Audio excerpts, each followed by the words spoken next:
Hey everyone, and we're live with Larry. Tonight, we're going to be talking about how Roth conversions fit into the overall retirement plan. I hear a lot of ancillary questions like, hey Larry, how do, should I take Social Security? Should I do more Roth conversions? How are Roth conversions affecting my investments? How is it affecting my retirement spending? And of course, how is it affecting my taxes? That's the biggest one, obviously. So hear a lot of questions around this topic, and I'm excited to jump into it. And I'd love to, always hear from you guys, hear your questions. So before we get started here, real quickly, I am just going to check, since we're live, that we got no technical issues. And okay, I can see myself on Facebook, which is good. And now just hop over to YouTube and make sure that's working, and then we will be on our way. Actually, it's kind of funny. It's kind of hard to tell when you're going live on YouTube with your own account. Let's see here. So again, would love to hear comments, questions about things, and on the topic. Okay, great. I'm live on YouTube. So let's get this show on the road here, folks. How Roth conversions fit into your overall retirement plan. But of course, before we get it, you guys know, got to have a quick disclaimer here. All the information here is educational in nature, so none of this information is intended as specific tax, legal, or investment advice for your situation. Always talk with your legal, tax, or investment professional before taking any actions for your situation. Really appreciate it. Oh, and David, thanks so much for saying hi on YouTube. Yeah, this is on YouTube as well as Facebook Live. So David saying hi on YouTube. Thanks so much, David, for coming. Good to see everyone. So let's hop into this bad boy. So first off, what the heck is a Roth conversion? If you don't know what it is, all a Roth conversion is putting money from a traditional IRA into a Roth IRA. You just move it from one account to the other. That's called a Roth conversion.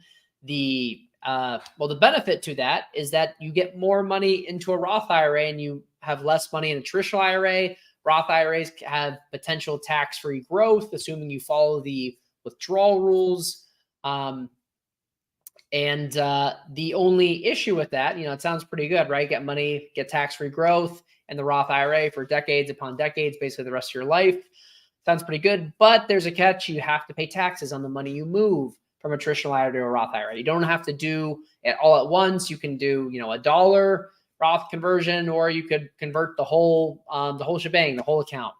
Just kind of going to depend on your situation. Although most of the time, unless your account's pretty small, I don't see people doing full account Roth conversions. It's usually better to be strategic, do a little bit over several years, sort of deal. And usually you want to leave money in your traditional IRA. You don't want to empty it out all the way.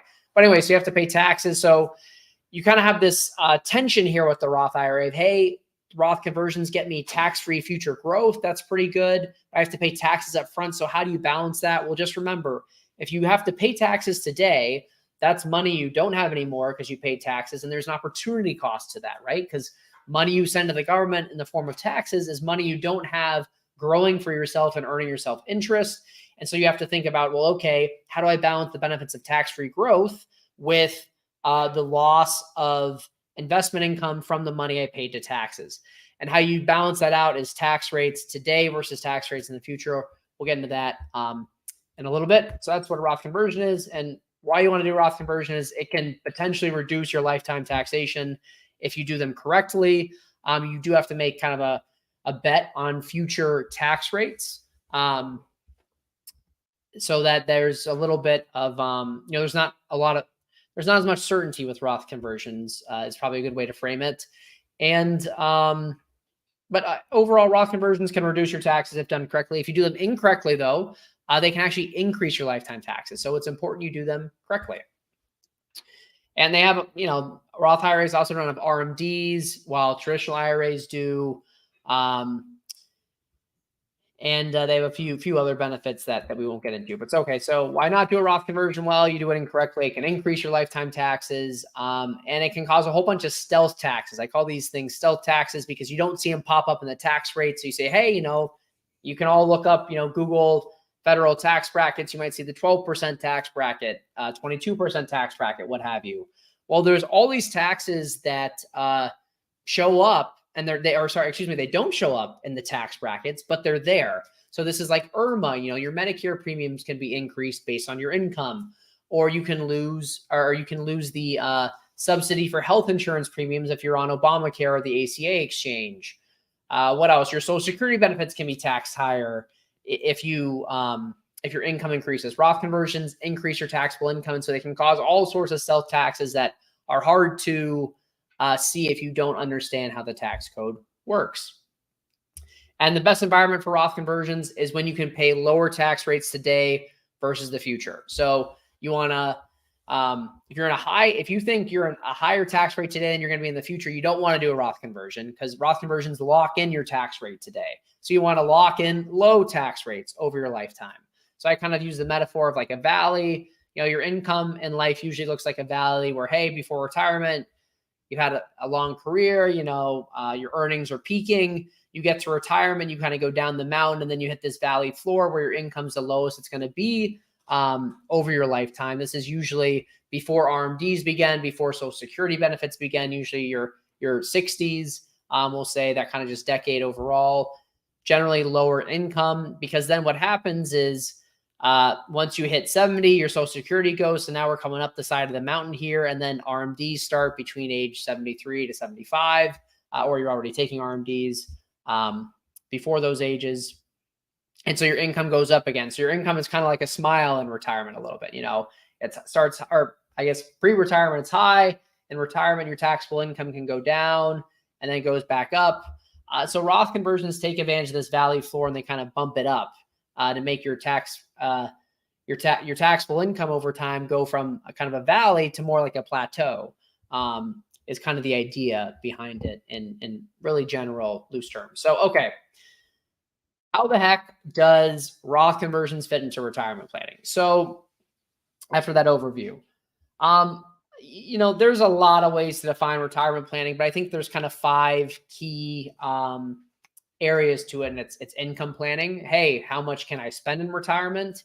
And where do I actually pull the income from? We have investment planning, which is just, hey, what's my investment strategy? How am I going to generate income in retirement from investments, and also plan for long-term growth, deal with inflation? All these things are part of a good investment strategy for retirement. And notice that income planning and investment planning are really similar, right? All of these things interact with one another and influence one another. And the lines can be blurry too between them, especially in retirement. We have tax planning, just the idea of, hey, how can I create tax efficient income in retirement, especially which account should I pull money from? How should I use income sources to generate a tax efficient income stream? That sort of thing. And overall, just how can I minimize my taxes in retirement? Estate planning, how am I going to give money to or how am I going to leave money to beneficiaries? Does my estate plan follow my actual wishes? Because a lot of the times that's not the case. What's the best way to leave money, to structure my affairs, to leave money to my beneficiaries, that sort of thing. And then insurance planning, usually not as big of a deal in retirement, because usually you don't need disability insurance anymore because you've saved up, and really can't get disability insurance once you get older. But life insurance usually becomes less important because, again, you've saved up some assets. So there's not as much of a need to insure your future human capital. But annuities can be a big part in insurance planning for retirement. Taking away the risk of living a long life, you buy an annuity to protect you. That's a whole nother thing. So a lot of things going on in retirement planning. But so how does Roth conversions fit into all this? Well, Roth conversions are just a form of tax planning. Okay, Roth conversions are definitely a tax strategy. They're not investment planning. They're not income planning strategy. They affect those parts of the retirement plan, but they are part of the tax plan. They're a subset of tax planning. They're a huge part of tax planning in retirement, actually.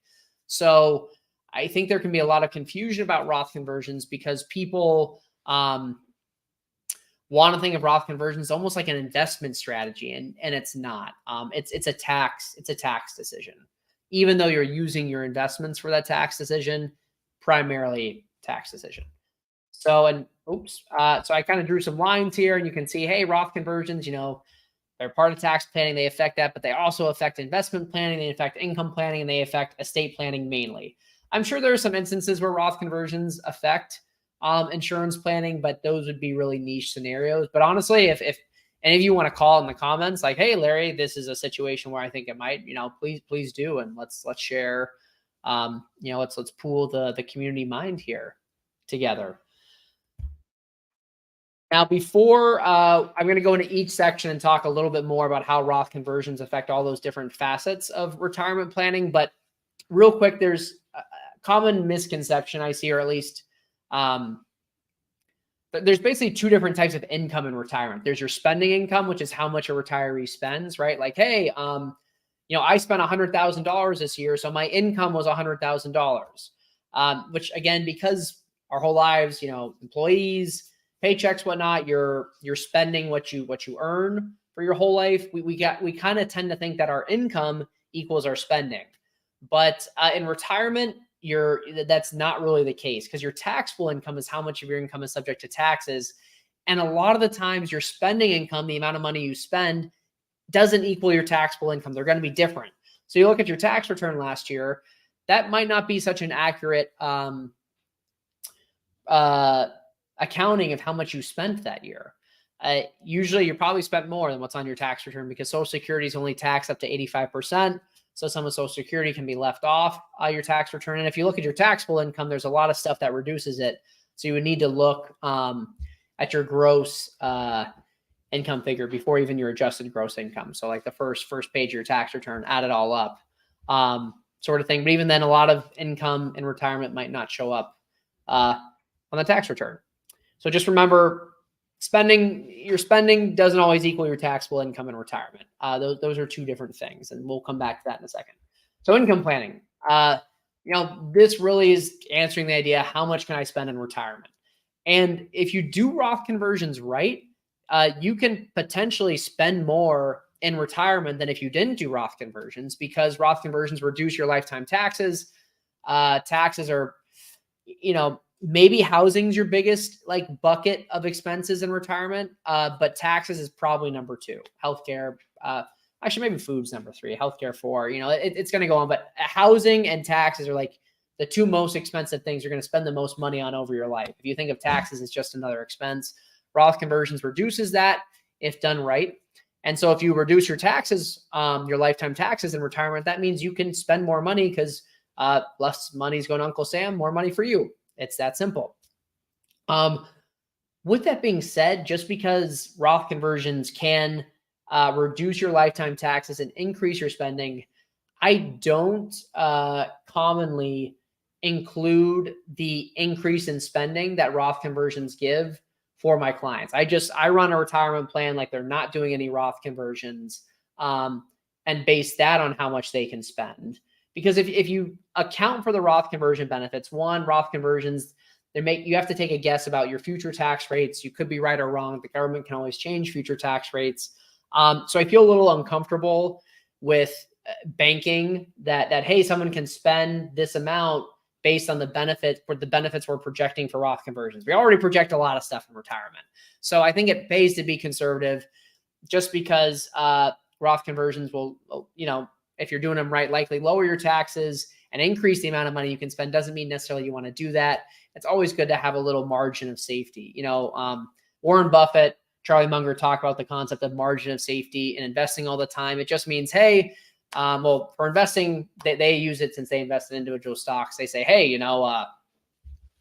if I have to run a detailed calculation to tell if this is a good investment or not, it's too risky. It's too close. I should be able, they say, basically to do back of the napkin math to determine if investment's good or not, because it has to just jump out as me as a good investment. I want to make sure that, even if some things go wrong that I didn't anticipate, it's still going to be a good investment. And retirement planning is really, really similar to that. Or I think a really good example of this might actually be a real world of hey, when engineers build a bridge, let's say the weight limit is 10,000 tons, but they only say 3,000 tons of cars can go on the bridge or traffic, because they want to make sure that in case you get close to that limit, a lot of stuff has to go wrong before that bridge is going to collapse, because it's really bad if the bridge collapses. People will die. And good income planning, good investment, or good income planning, and yeah, some good investment planning. Same circumstance. If we want a margin of safety, and so Roth conversions can help increase that margin of safety for us, even if we don't include it in our income figures. Now, what else does Roth conversions impact in income planning? Well, Social Security. When should I claim Social Security? That's a huge income source for people. And I have like my own little section on that we will talk about. But so we're just going to skip that for this second. And when should I start pensions or annuities? Again, one of the tricky parts with this, and this goes back to taxable income versus spending income, Roth conversions generally are better the less taxable income you have. So when you turn on Social Security, turn on annuities, turn on pensions, you are increasing your taxable income. But if you increase your taxable income, generally that means you won't want to do as much Roth conversion. So it's like almost there's a cost to turning on the pension, annuity, Social Security early, and that then you can't do as much Roth conversions, or at least you have to do the Roth conversions at higher tax rates,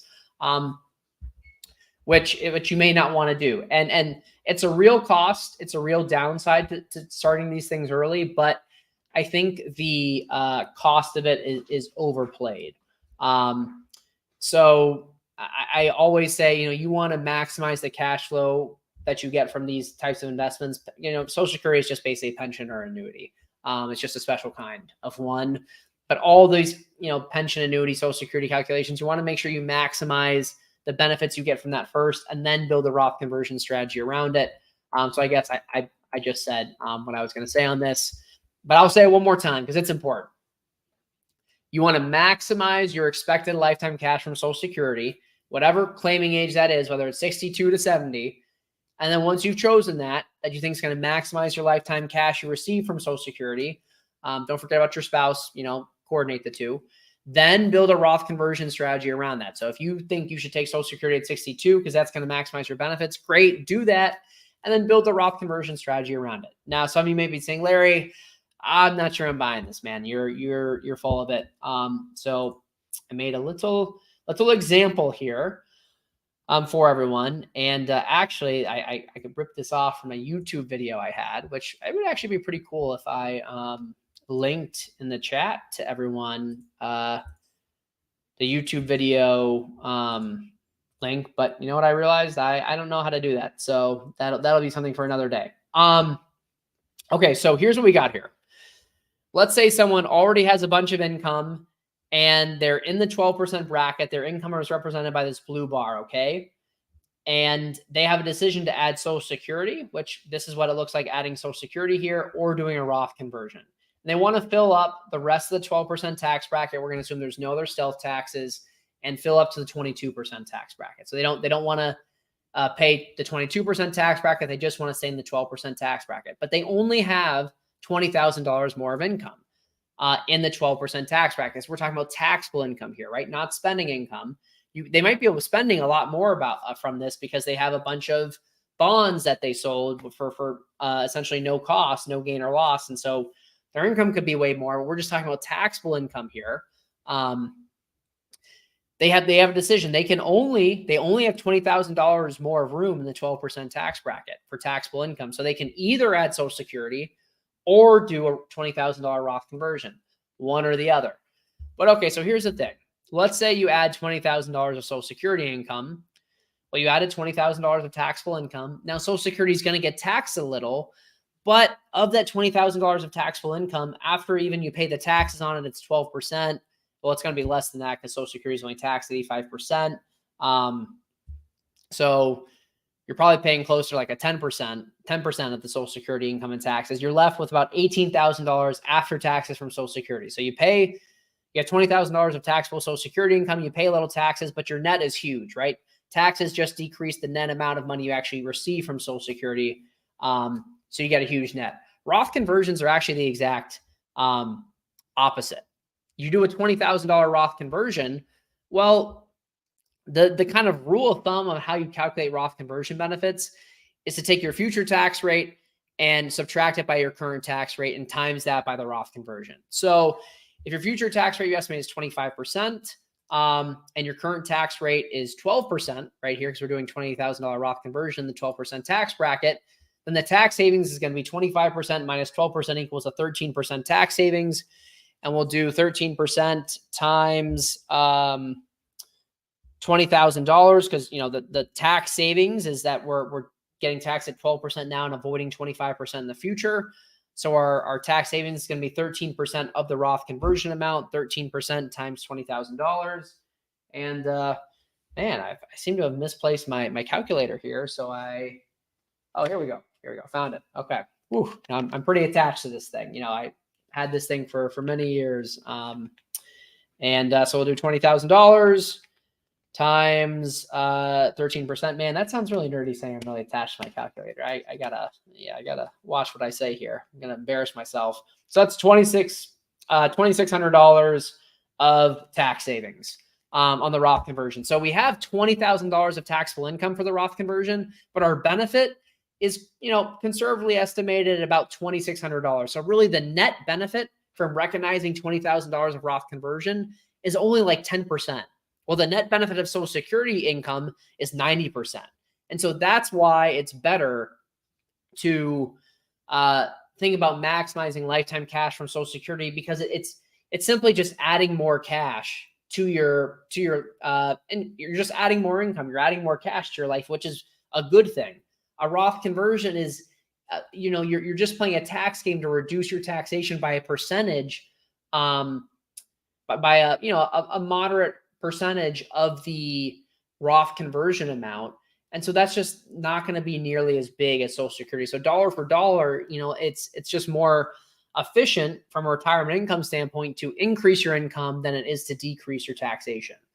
So hopefully that's helpful. And I don't know, I've seen some people kind of overthink this. It's just the simple thing of, you know, you want to get more cash, right? It's better to have more income and pay the taxes than have lower taxes because you don't have as much income. Let's see. Ooh, I see a David Foltz question. That means it's going to be good. Let's see what it is. When you project your investment returns on Roth conversions, are you building margins into that calculation to accommodate the possibility of lower returns? Great question, David. So David's saying, hey, actually, let me take a step back here. So when you estimate the benefits of Roth conversions, it's going to be hugely dependent on your investment rate of return. The higher the investment rate of return, the bigger the Roth conversion benefit, everything else being equal. So David's asking,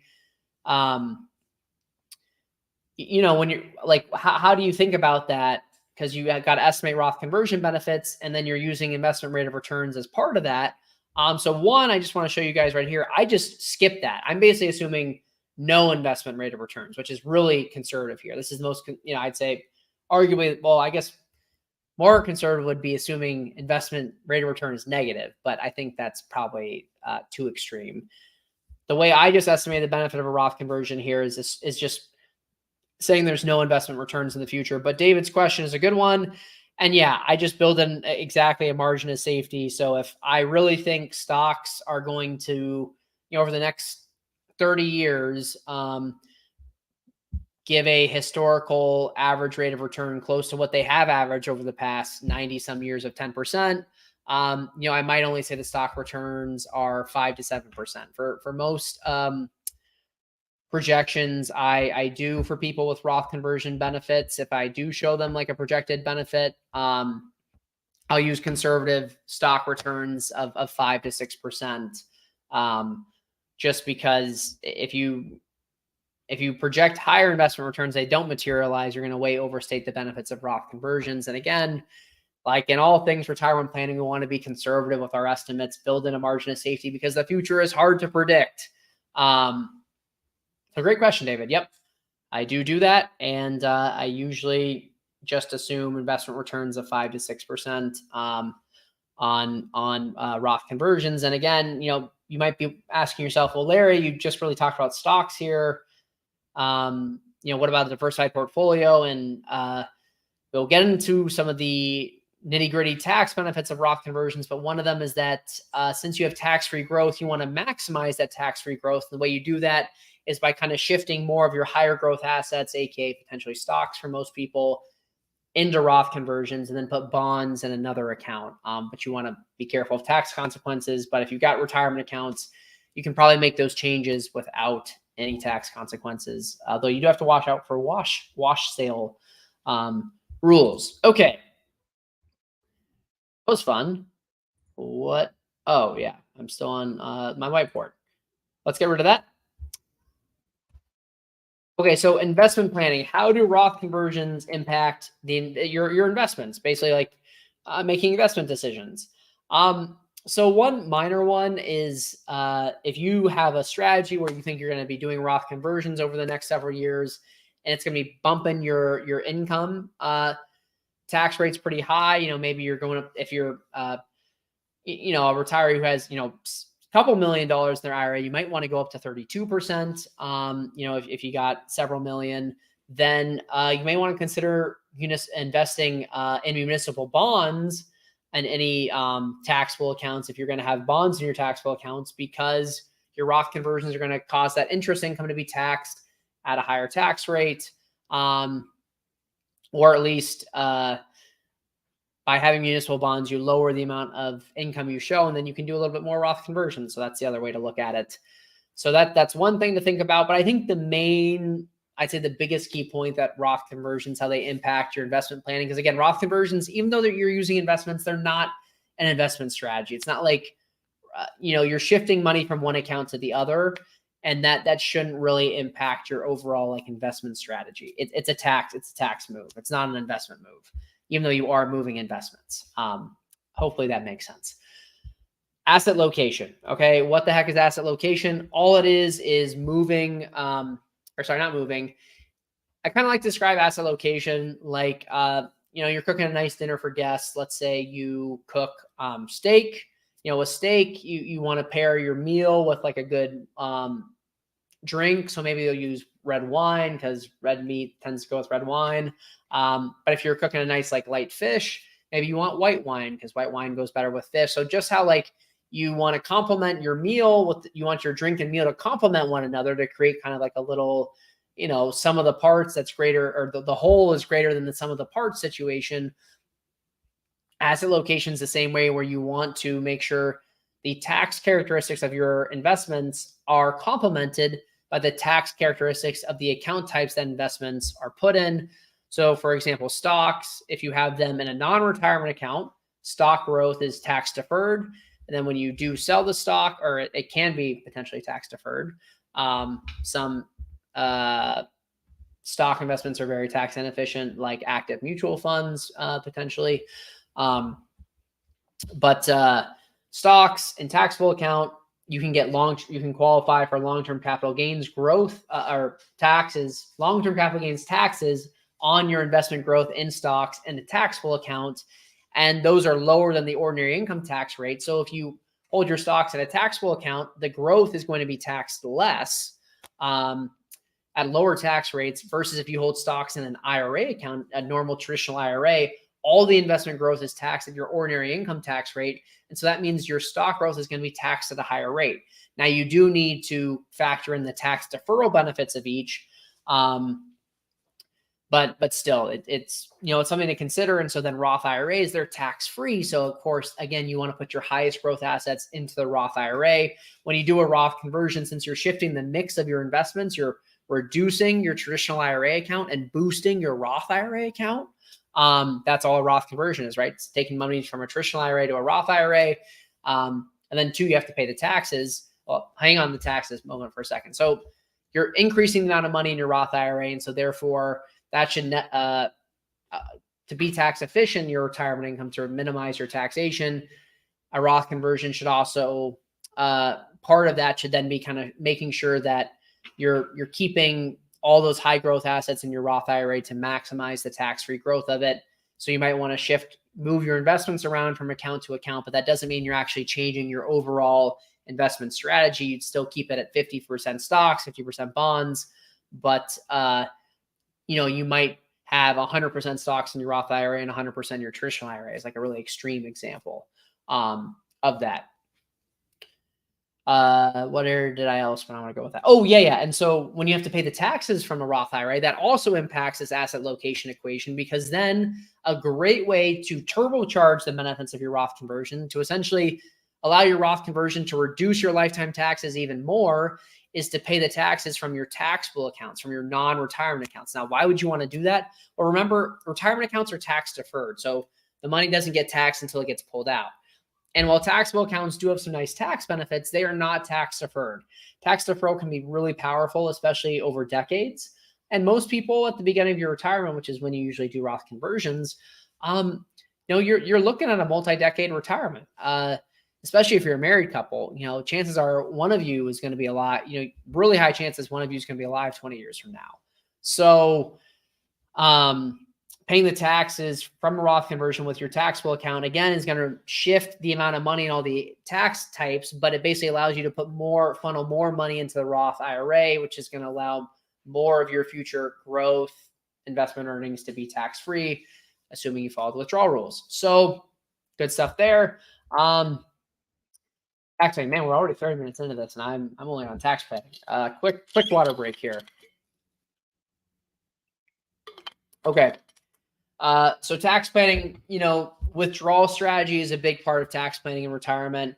What account should I take money from?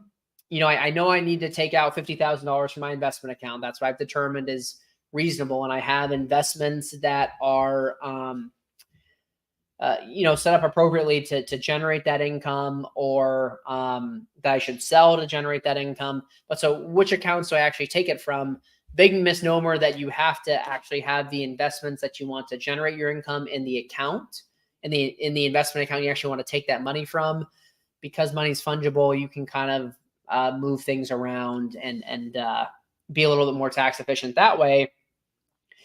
And then, of course, another big part of withdrawal strategy is what order should I take money from my account? Should I take, spend down my Roth IRA first and then move on to my traditional IRA? That's usually the exact opposite of what you want to do. Roth IRA is usually, it's kind of like break in case of emergency fund, because that tax-free growth, that future tax-free growth is so valuable. Why would you want to spend money from it if you don't have to, when you can spend money from something that the investment growth is going to be taxed on? You're going to end up with more money after taxes by leaving the Roth IRA alone, in most cases. So Roth IRAs are literally part of a withdrawal strategy. They're usually the dominant withdrawal strategy. They're usually the most tax efficient for many people. Not all people, however, but for many retirees, especially if you've got a nest egg of $500,000 or more in a traditional IRA, usually there's some opportunities for you to do Roth conversions, and you're before age 70.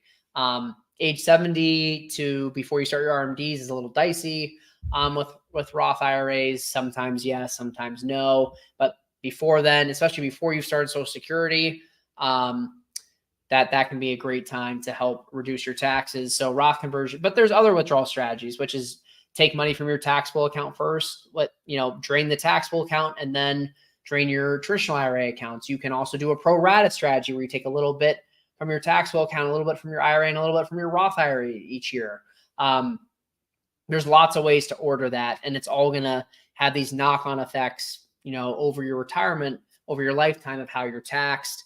So getting it right can literally reduce your taxes by tens of thousands, hundreds of thousands of dollars, if done correctly. But sometimes it has a moderate to minor impact on people's retirement. All kind of just depends on your situation. Another good thing about Roth conversions is they avoid RMDs, because traditional IRAs, the government says, hey, beginning at a certain age, you have to take money out. I joke, Uncle Sam is patient, but he's not generous. And that's what required minimum distributions are, RMDs. You got to take that money out. And in traditional IRAs, and Uncle Sam is going to tax you. He's going to get his, and potentially your state is going to get theirs as well. When you do a Roth conversion, you have to pay the taxes up front, but then there's no RMDs for Roth IRAs. And this is also really important. So one, it just means you're going to have less taxable income in the future. And two, you're going to get more tax deferral, because the government isn't forcing you to take money out of the nice, sheltered IRAs that, you don't have to pay you don't have to pay income taxes on the income each year. It's nice and sheltered in there. Kind of like think of your money as like a little, baby in a car seat or something. So, so Roth conversions help you get more tax deferral, which is just going to only help you increase your wealth. Roth conversions are also a big part of recognizing income and when to avoid it. Most of your life, you might be employed. You don't really have much of a say over how much income you recognize that year. You get your paycheck and you get tax on it. End of story. But in retirement, now all of a sudden it's like, well, I've got different income sources and some of them are going to get taxed more than others. And I get to choose which one I take. And you get to play all these fun games to kind of minimize your taxes by recognizing income at low tax rates when it's advantageous to you and trying to recognize as little income as possible when you're in high tax rates and it's not advantageous to you. And Roth conversions, I mean, that's literally the strategy of Roth conversions is recognizing income when it's advantageous to you. And Roth conversions are most in general taxable event. If you have after-tax money in your traditional IRAs, you could potentially do a tax-free Roth conversion. That's also known as a backdoor Roth IRA contribution. Don't get Roth IRA contributions confused with conversions, though. Contributions are really specific. It's the $6,500 or $7,500 you can contribute per year, subject to earned income limits and rules and all that fun stuff that we won't get into. Well, conversion, anybody can do. There's no income limits, and you just need money in your traditional IRA to do it. There's no age limits, that sort of thing. But yeah, Roth conversions, because they're a taxable event, they're going to have a huge impact on your tax situation for the year you do them. And then they have a knock-on effect because they reduce your RMDs down the road. But yeah, really that year they're gonna, if you need to account for, if you're gonna do a Roth conversion, you need to account for it in your tax plan for this year. Bottom line. So tax planning, estate planning. This is dealing with who do I want to leave my assets to when I pass away? Is it even important? Is that even important to you to like leave money behind for people or charities? Do you want to, die as the last check bounces sort of thing? Nothing wrong with either or, just depends on your personal preference. That's kind of the fun thing of personal finance is two people could do the exact opposite thing. Like they could sell an investment you could have an investment being sold by one party, investment being bought at the other party, and it could be a heck of a deal for both of them. Because everyone's situation is different. So estate documents, are they aligned with my wishes? What do I want to say about this and Roth IRAs? Okay, so one, I talk to a lot of people close to in retirement. It's kind of my job, and a lot of times people have these estate plans. Pay a lawyer or whatever. You get it done, and it looks good. Lawyer helps you. It's good, and then 10 years later, we realize that hey, we forgot to put the home in the living trust, or we forgot to change over this beneficiary on our bank accounts or our IRA accounts, because IRA accounts are the person who inherits your IRA account is determined by the beneficiary designation. That's just a piece of paperwork you fill out that says, hey, this is who I want to inherit my Roth IRA when I die. You can put a trust or your estate or your will or actual living people or a charitable organization. You have a lot of flexibility, but the Roth IRA is going to pass based on who your beneficiary is. Doesn't matter how many trusts or wills you have. If you put like your, the extreme example of like, wife puts the ex-husband who, is a bad guy and she forgets to change him as her beneficiary, and then she passes away, and, it irks her from the grave because she, he's going to get the money because he's the beneficiary. Even if all of her estate documents are like, under no circumstances should this man get anything I have. If he's the beneficiary on the Roth IRA, he's getting it. So it's really important to check your beneficiary designations on your Roth IRA. Make sure they're aligned with your estate plan. A general rule of thumb is that you're going to want a living person, because they can get, when they inherit the Roth IRA, they won't have to distribute the money from the Roth IRA as quickly as if you use as if you put your estate or like a will. Trust can be treated as a living person, but it gets more complicated. So that's going to be really situation dependent. But another thing about Roth IRAs is, remember, Roth IRA is tax-free growth, right? If you have a charity as a Roth IRA, Charity should be like the last person you put as a Roth IRA beneficiary. If you have a real life living person you want to give money to, if you want to give 100% of your money to charities, then great. That's great. But if you have real life people you want to give money to, it does not get better for them than inheriting a Roth IRA, because again, they don't have to pay any taxes on it. And with the new rules with inheriting IRAs have to be distributed within 10 years. Inherited Roth IRAs, though, don't have the annual distribution requirement if they're part of the 10-year rule. But if you're a beneficiary that gets to stretch your inherited Roth IRA account, then you do have annual distributions, but you get to take that over your lifetime potentially, which is really nice. But yeah, for most people, they're going to fall into the 10-year rule, which means that they have to take all the money out of the retirement account, traditional IRA or Roth IRA within 10 years. But traditional IRA account, you inherit that. For many people, when they inherit it, it has to be gone within 10 years after the year of date of death. So really you get like almost 11 tax years, calendar years. But in addition to that, they usually have to make annual payments. They have to take annually money out of the IRA each year. And so again, you're making a good income, because most people who inherit money are going to be younger. So, I mean, classic example, parent-child. Parent passes away, let's say at 90. Child is in their early 60s. Maybe they're not retired yet. They're in that end of their career. They're making good money. And they get hit with this inherited IRA. It can cause some tax problems, or especially like children in their 50s or something. They're making good income in their career. They're in the highest taxes they might ever pay. Not a great time to inherit taxable income. A Roth IRA, though, it's all tax-free, assuming the withdrawal rules are followed. But most of the time, that's going to be the case, because you're exempt from the 10% early withdrawal penalty if you have an inherited Roth IRA. So then you just need to have the Roth IRA open for 5 years, or your parents had to have it open. You kind of get to pass that rule on.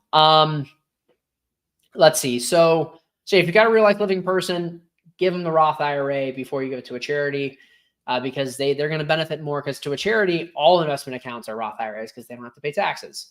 If it's a qualified charity. If it's non-qualified, then I guess they're like a person in a kind of a way.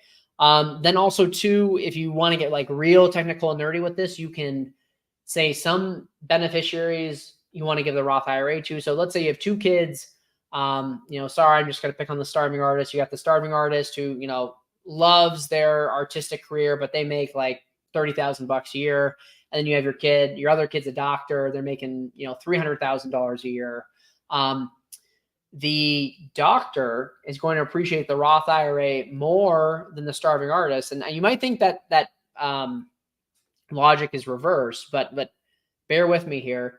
You give the doctor the Roth IRA, but then you're going to give your starving artist child more money from a dollar perspective. And this is going to reduce the overall taxation of your estate. Basically, if you think about like all the money you give to people, if you give higher income earners Roth IRAs, have them inherit Roth IRAs, and lower income earners taxable money, that is going to reduce the overall chunk of money that goes to Uncle Sam and leave your beneficiaries with more after-tax money, which is kind of the whole name of the game here. Now, you have to be careful, though. I mean, the downside of this rule is that you're not going to give them equal amounts, because if you give your high income earning beneficiary $10,000 and your low income earning beneficiary $10,000, but the low income earner gets a traditional IRA, that's going to be taxed. So their net is going to be less than $10,000, while the high income earner gets $10,000 net because it's a Roth IRA. That's not fair. So the low income earner needs to get more, but usually high income earners understand the idea of after tax. They see how big of taxes get pulled. So you just tell them, hey, I'm giving you a little bit less than Johnny because your Roth IRA is tax free, and I know you're in a high tax bracket, so you're really going to benefit more from Johnny. But to make it fair to Johnny, I need to give him a little bit more of a dollar amount because he's going to have to pay taxes on it. And Johnny, usually doesn't have a problem with it because you're like, yeah, I gave you a higher dollar amount than Sam. So Johnny's usually like, oh, I'm the favorite child. But yeah, make sure you have that somewhere in your estate that you're not the favorite child. This is equalized on an after-tax basis, but that can get complicated. Again, that's like a really nerdy note that it sounds nice in theory, but like putting into practice, like, are you really going to give your kids different amounts of money? Whole can of worms there that most people don't want to open or go into. But I think the situation I see it really working out well is more a single person who has beneficiaries they want to give money to, real life people, but they also want to give money to charities. And I've seen people have charities as their Roth IRA beneficiaries, and it's like, let's not do that. Let's put real life people as beneficiaries on the Roth IRA. Have charities. Charities should be getting the traditional IRA money first. And you can do like a water flow kind of estate plan where, like, hey, my first $500,000, I want to go to real life people, and I want to make sure that Roth IRAs are given to them first. And then once the Roth IRAs are exhausted, then give them the taxable accounts. And then lastly, the traditional IRAs, and anything above this dollar amount go to charities, and, maximize that money to charities in the traditional IRAs. So that's a lot about estate planning. I don't know if you guys really want to hear that much, but that's what I had for you. Keep on messing finicky. Okay. Roth conversion limits. Yeah, there's hardly any limits for Roth conversions. One thing, you can't do an inherited Roth IRA or inherited IRA. You cannot convert to a Roth IRA. Inherited IRAs, you lose Roth conversion privileges. If you just have a regular old traditional IRA, rollover IRA, they're basically the same thing. There's no income limits, no age limits, no dollar limits for Roth conversions. At least in the tax code, your custodian or whoever holds your investments and you try and do a Roth conversion, they may say it has to be a certain dollar amount, but that's that. So I don't know. Any questions, guys? Let me know. Otherwise, I'm going to sign off here, but I hope this was helpful. Gave you a little bit better perspective on how Roth conversions affect all the different areas of retirement planning, and hopefully give you a little bit more confidence. Like, oh, okay, am I missing anything in my individual situation? Again, I don't know your situation, but these are like the most common ones I hit, that I thought of, and I'm sure I'm missing stuff too, but that was kind of the ones I see most often, by far. So I'm going to give it another, let's see, I don't know, 15 seconds here. If nobody says it, I'll give it 30 seconds because it can take a bit to type sometimes.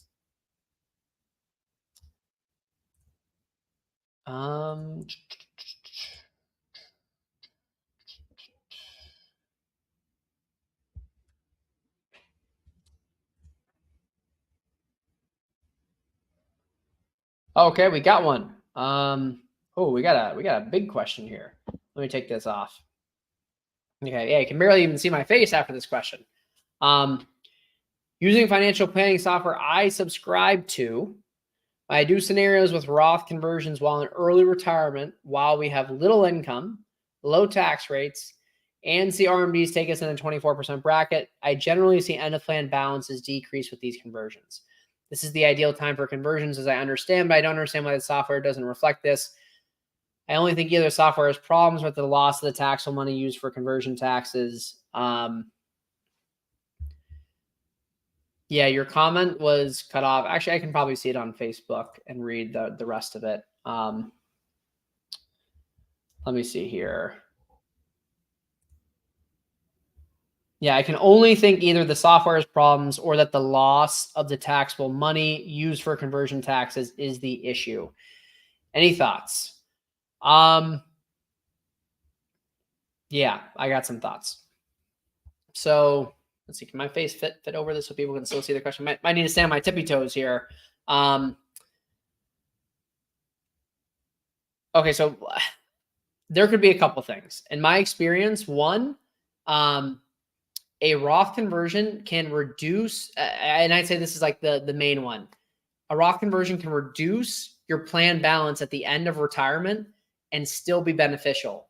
And you'll have a lower dollar amount, but it's still beneficial. And here's why. You need to look at the after-tax plan balance. So think of it. If you do a Roth conversion, you probably have less money in your traditional IRAs and more money in your Roth IRAs. Well, again, and again, you might not care about if all your beneficiaries are charities, then this probably isn't great from an estate planning perspective. But from a you perspective, let's say, without Roth conversions, you have $1 million left over in an IRA and $100,000 or just $1 million left over in an IRA. That's it. You do Roth conversions instead, and you're left with $400,000 in a Roth IRA and $500,000 in a traditional IRA. So now you have $900,000 total. So you have $1,000 less. But remember, $400,000 that money isn't taxable. So you have to apply a tax rate at the end to your IRA balances to get the after-tax amount, and then compare that to the Roth conversion scenario and see you have to compare apples to apples here. So you have to convert everything to an after-tax basis, and then use that to see. So yeah, I commonly see sometimes where the balances are lower at the end of the year before taxes, but that's okay because what we're after is after taxes. That's what matters. And after taxes, the balance can still be higher. So that's one reason. And yeah, you hit the nail on the head that too, the loss of the taxable money, usually, so here's the thing. The taxable money is essentially like a break-even calculation. So if you are running scenarios in your retirement software where you are passing away relatively early, like before 80, and you're paying the taxes with the Roth conversion money, then I can see that. But it's really hard if you are in your 60s and you think you're living 20, 30 years, like the taxable money almost always boosts the value of the Roth conversions because it just has so much time, more time to compound, get tax deferral, tax-free growth in the Roth IRA by shifting money from your taxable accounts to your Roth IRA by paying the taxes for the Roth conversions from your taxable accounts. So let's see, what else? Yeah, the software could also be crappy software. I see Roth conversion software that advisors, how should I put this? I see financial planning software that many advisors use that I think does a poor job with estimating the potential benefits value of Roth conversions. I know a lot of advisors I really respect that don't use any financial planning software for Roth conversion analysis because there's so many variables and it's just kind of meh. So, okay, I'm going to take my floating head away here from the question, but that was a really good one.